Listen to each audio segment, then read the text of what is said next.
But then, of course, what would Meghan do recounting her childhood if she didn't let you know that she single-handedly changed the course of the feminist movement? I don't even have the energy to talk about it. I hate this story so much. Do we remember the Ivory Liquid commercial? She is just such a liar about this. It's painful. It's painful, like how colossal the lies are. She says she saw the detergent commercial. She was offended for all women across the universe. And so she wrote to the company and said, you need to change it. And don't say like women of the world can do their dishes. Now say people of the world can do their dishes, or whatever the line was.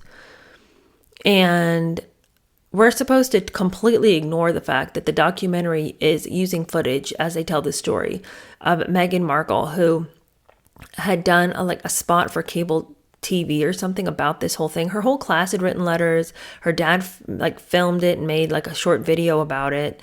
And she's reading her letter. They reenact how apparently she was watching TV at school or something, and they saw the commercial come up on TV.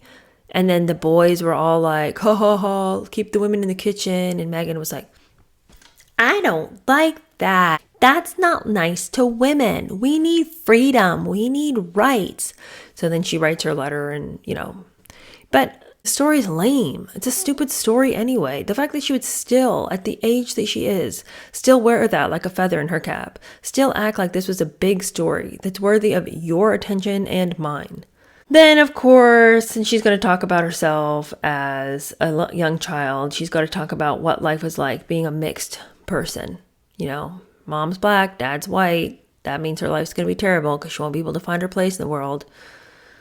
She says that the first time she realized that life could be different was when somebody screamed the N-word at her mom at a traffic light or something. And then her mom's knuckles turned white as she gripped the steering wheel. Where have we heard that story before? Oh, everywhere she's ever talked. She has just a few stories she recycles. She has no new ideas, no new stories. I'm like, did only 3 things happen to you in your life? Your dad bought you the Barbie dolls and made it a mixed family Barbie doll set. You wrote a letter to the dishwashing company, and your mom's knuckles turned white when somebody called her the N-word. Hey, look, I'm sorry if somebody did call your mom the N-word. That sucks if somebody would do that. That's really mean and hateful.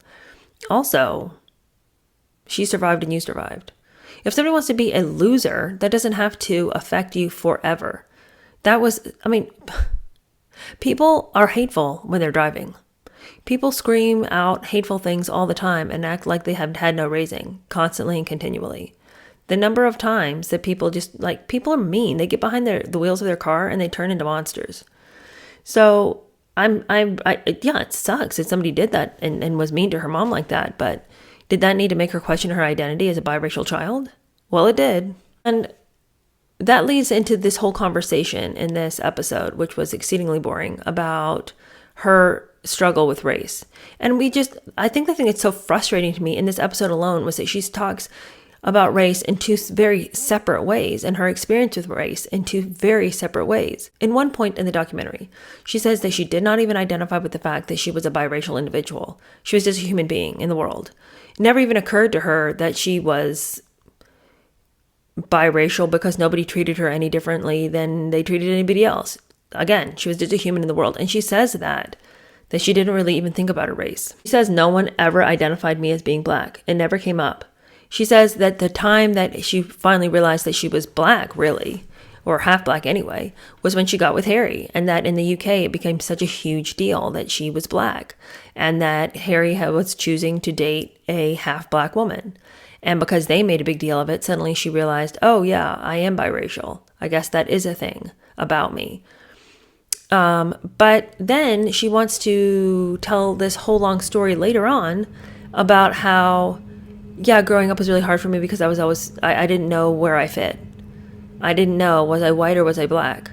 Well, how can both those things happen? You literally just said you never thought about it until you were engaged to Harry and the UK tabloids made a big deal about it.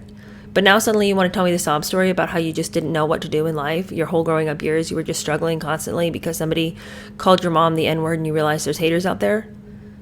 I'm not trying to be mean. I mean, I'm sorry if she experienced racism, but I don't think she did because she can't explain to me when and how that happened.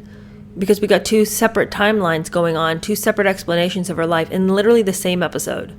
But despite the fact that Harry is as white as snow, and she was fumbling around trying to figure out where her place was in the world, just because their skin is different color, they actually had a lot of things in common. Namely, their parents were both divorced, so that's hard. And so that gives Meghan a chance to debut the poem that she wrote when she was 12 that she still remembers, and she wants to recite it for you. She says that, and I'm going to call on this story. She says that she was supposed to write a poem about herself when she was 12.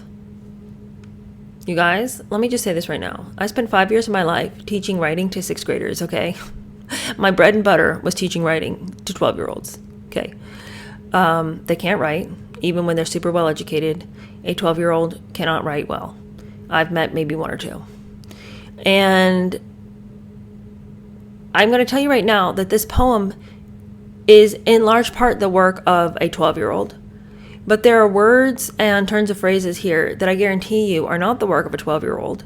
And I think what is so shatteringly embarrassing for her is that what seems evident to me is she maybe did write a poem with themes similar to this, but I believe that she rewrote this poem as an adult, and she kept some of the rhymey sing-songiness of it to make it appear younger, or maybe she really thinks it's a good poem. But she wanted to recite this for you so that you could think of her as this poignant young poet who was struggling being a child of divorce. I've written it for you. I'm going to read it for you. Now remember, in this episode, she says, I had to write a poem when I was 12, and I remember it. I'll say it for you. And then she goes on to rattle it off like it's not even something she has to recall or be like, okay, I know I wrote a poem about this, and it was a long time ago, but I do remember part of it. No, she knew it verbatim, didn't skip a beat. She just like rattled that off. I cannot tell you one poem I wrote like last year, let alone what I wrote like when I was 12 years old, and I'm now well into my 30s. BS, Meghan, you didn't write this poem, but here's it goes. 2 houses, 2 homes, 2 kitchens, 2 phones, 2 couches where I lay, 2 places that I stay. Moving here and there, from Monday to Friday, I'm everywhere. Don't get me wrong, it's not that bad, but oftentimes it makes me sad. I want to live that nuclear life, with a happy dad and a loving wife, a picket fence, a shaggy dog, a fireplace with a burning log. But it's not real, it's just a dream. I cannot cry or even scream. So here I sit with cat number 3.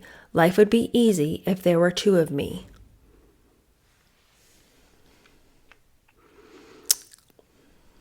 She didn't write that when she was 12. She wrote that like before the documentary and thought she would debut it as a poem she wrote when she was 12. First of all, you would not recall that poem. You just would not. You wouldn't. I also know a 12-year-old didn't write that poem because a 12-year-old would not refer to a family with a mother and father as that nuclear life. As far as a 12-year-old understands, the word nuclear means like a bomb, nuclear power, but there's no understanding of the economic concept of the nuclear family. I don't think a 12-year-old would refer to having a mother and a father in a home as living that nuclear life. That's not like street lingo. Like, no. And I just don't believe that she was like this, major brainiac. If she was that major brainiac, the poem as a whole would be way better than it is.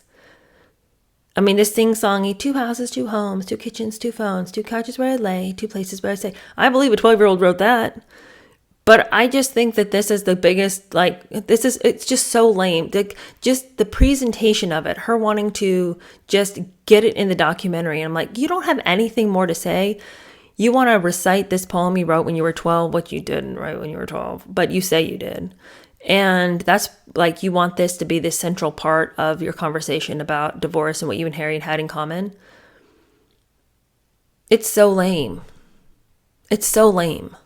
Okay, well, I'm just going to skip some of this stuff where she's like still talking about her life with her parents, and it's all just a bunch of lies, and it's just a bunch of gobbledygook where she says one thing and then contradicts it to say something else. It's just like whatever she wants, however the spirit moves in the moment.